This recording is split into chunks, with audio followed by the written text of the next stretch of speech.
धर्म जितना भारत के अंदर फॉलो किया जा रहा है उस स्पीड से जो है विदेशों में भी यानी फॉरेन कंट्रीज में भी इसको माना जा रहा है। Bharat is, I feel like my mata, and I love to go to the Gangama river. Sir ऐसी वीडियोस बहुत ज्यादा प्रमोट होती हैं, अगर हम देखें फॉरेनर में मतलब किसी भी कंट्री में तो वो इंडियन कल्चर को बड़ा ज्यादा प्रमोट करते हैं। इवन अब दुबई और सऊदी में भी ऐसा हो। 1400 साल से सबसे ज्यादा तेज फैलने वाला दीन जो है ना वो हमारा इस्लाम ही है, तो उसके मुखालिफ सारी इसी तरह उठेंगे ना। हिंदू मजहब को आए हुए तकरीबन 200, 300, 400 साल हुए, इस्लाम को आए हुए ठीक है जितने नहीं आप देखें, आप हिस्ट्री थोड़ा सा अगर जाने, ठीक है, तो सबसे पुराना जो मजहब है शायद ये हिंदुइज्म ही सबसे पुराना मजहब है।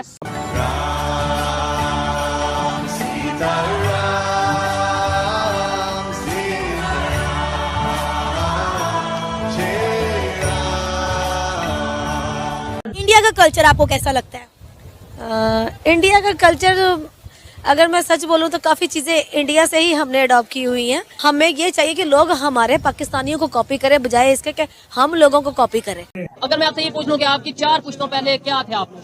ऑब्वियसली यहाँ पे सारे भाई पहले सिख थे और ये यूरोप में सबसे पहले जो इस्कॉन टेम्पल है उसकी बढ़ती हुई जो है ना पॉपुलैरिटी वो इस चीज को दर्शा रही है कि लोग जो है हिंदुइज्म को एक्सेप्ट कर रहे हैं। वाचो वेगम मनसा क्रोध वेगम जीवम वेगम उदरपष्ट वेगम एतन यो विषहेत धीरः सर्वम इत्तिमं पृथ्वीं शशीर्षात्। इंडियंस को अपना कल्चर से बहुत ज्यादा प्यार है। चाहे कुछ भी उठा कर देख लो, कोई भी त्योहार हो, वो ट्रेडिशनल ड्रेस उनको देखकर दूसरे लोग भी पहनते हैं, उनको देखो वही अपना रहे हैं। देखो पूरे के पूरे साड़ियां पहन के लहंगे शहंगे पहन के शादी। नमस्कार दोस्तों, हिंदू धर्म जो है पूरी दुनिया में बहुत ही तेज़ी के साथ फैल रहा है और ये देख के पाकिस्तानी शॉक्ड हैं कि कितनी बड़ी संख्या में जो विदेशी हैं, यूरोपियंस हैं, अंग्रेज़ हैं, वो अब राधा कृष्ण नाम जपने लगे हैं। अब इसमें प्रेमानंद महाराज जी का भी काफ़ी बड़ा योगदान है।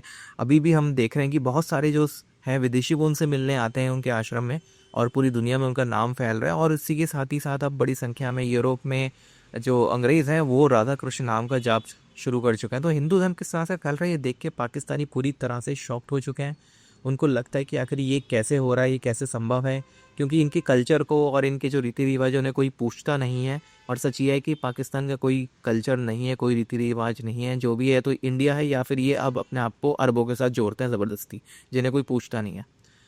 अब आप इस सब के बारे में क्या सोचते हैं कमेंट बॉक्स में ज़रूर लिखिएगा। वीडियो अच्छा लगे तो लाइक करें, शेयर करें, चैनल को सब्सक्राइब करना ना भूलें। आइए आगे बढ़ते हैं इस वीडियो में। सनातन धर्म जितना भारत के अंदर फॉलो किया जा रहा है उस स्पीड से जो है विदेशों में भी यानी फॉरेन कंट्रीज में भी इसको माना जा रहा है, लोगों को बहुत अट्रैक्ट कर रहा है। एक रिसर्च के मुताबिक मैं किसी जगह पढ़ी थी कि सबसे ज्यादा जो मकबूलियत हासिल करने वाला इस वक्त जो दुनिया के अंदर जो रिलीजन है वो सनातन धर्म बनता जा रहा है। तारीख की बात करें, हाँ वेद पुराण के मुताबिक तो देखिए कई जगह है ये 10,000 साल पुराना है।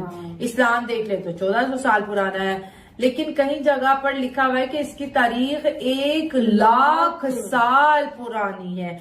आप ये कह लें कि जब से इस कायनात में इंसान आया और उसने अपनी एक्टिविटी स्टार्ट की तो तब से जो है सनातन धर्म है और यहाँ पर जिंदगी को कैसे गुजारना है। और ये बहुत ही मजेदार कॉन्सेप्ट है जो सनातन धर्म ने दिया कि आपको जो लाइफ है वो एंजॉयमेंट के लिए। हिंदू देखे ना, हिंदू ये क्या, हिंदू तो कुछ भी नहीं है। हिंदू तो अकलियत है। हिंदुस्तान नाम किधर से आया? हिंदुस्तान ये पहले यहाँ पर हिंदू थे ना, इनको फतह करने वाले हमारे सईरुद्दीन बाबर थे। उसके बाद यानी इसका मतलब देखें हिस्ट्री तो हमें माननी चाहिए कि था तो हिंदुस्तान पहले। हुजूर अलैहिस्सलातु वस्सलाम आने से पहले सारा मुशरिकीन था, तो इसका मतलब हम मुशरिकीन को छोड़ दें। फिर इस्लाम आना होता है, इस्लाम के बाद कोई ना हिंदू होता है ना कोई मुस्लिम होता है ना कोई इस तरह। तो मक्का तो फिर मुशरिकीन का उनके हवाले कर दें। लेकिन हिस्ट्री को हम मानते तो है ना कि हिस्ट्री उनकी नहीं मानते, हिस्ट्री हम अपनी मानते हैं। सर मैं ये कह रहा हूँ ये तो मान रहे हैं कि वहाँ पे पहले मुशरिकीन थे या नॉन मुस्लिम थे, ये तो मानते हैं। मैं आपको बात नहीं मेरी बात का जवाब दे। आप मुझे पूछ रहे हैं कि हिंदुस्तान में पहले हिंदू रहते थे ना, मैंने कहा जी बिल्कुल रहते थे, लेकिन अल्लाह ताला हिस्ट्री हम मान रहे हैं। ये हिस्ट्री उनकी पहले थी। ज़हीरुद्दीन बाबर से पहले यहाँ पर मुसलमान भी रहते थे। ये नहीं है कि सारे हिंदू ही रहते थे। वो कौन सी ऐसी जगह जहाँ पर हिंदू ही रहते थे?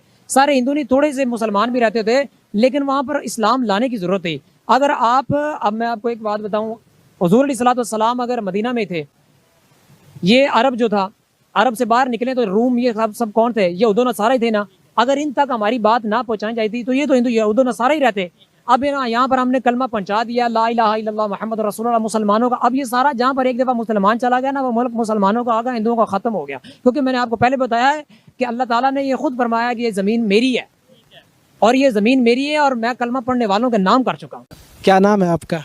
आई एम शंकरी शक्तिनी चैतन्य। और किस देश से आप? I am from Spain, Spain से हूँ। So you told me your name Shankari Shaktini Das Chaitanya, but it's doesn't seems like Spanish name. Tell me something about your name. My original name, when I get born into a Catholic family, was a different name. But after embracing Hinduism, my guru gave me Dikshanam, and then I changed my name. My civil name now also is Shankari Shaktini. And in which age you came on this path, on Hinduism path?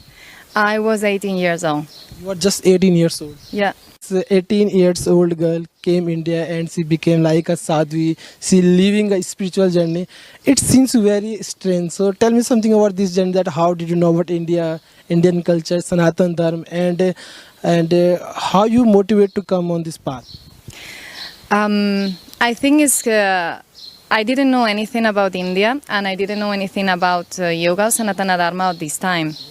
But when I'm starting to attending lectures, pravachana from Gurudev, and starting to know more and more about Sanatan Dharma, and everything for me seems to have a lot of reason behind. You see this in our Sanatana Dharma, we have answer to everything. Whenever you ask something, Sanatana Dharma used to have a rational, scientific way of answering. So for me, it was like a sparkle light. Whenever I have received by the scriptures answering, like in the Bhagavad Gita, on through the pravachan of my Gurudev, then it's like everything has sense.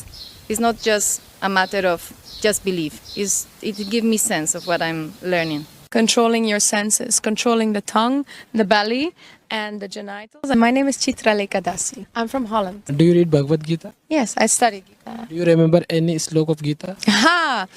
Well, I can tell you the first sloka that I ever learned, but it's not from the Gita. It's actually from Nectar of Instruction, which is written by Rupa Goswami. Vacha vegam manasa krodha vegam jivam vegam udarapashta vegam etan yo vishaheta dhiraha sarvam ittimam prithvim shashishat. And it's basically about if you look for a spiritual master who's going to enlighten you for the truth, what do you have to look for in someone? So it begins with controlling your senses, controlling the tongue, the belly, and the genitals, and controlling your mind and the reactions of the mind, like anger. So that was the first one I ever. नमस्कार दोस्तों, हमारे YouTube channel पर आपका स्वागत है। दोस्तों, सनातन धर्म आज पूरी दुनिया में तेजी के साथ फैल रहा है और जैसा कि अभी आपने वीडियो में देखा भी होगा कि किस तरह विदेशी लोग सनातन धर्म को अपना रहे हैं। दोस्तों, लंदन में ईसाइयों के चर्च में भगवान श्री कृष्ण की कीर्तन हो रही है और विदेशी लोग बढ़ चढ़कर सनातन धर्म को पसंद कर रहे हैं।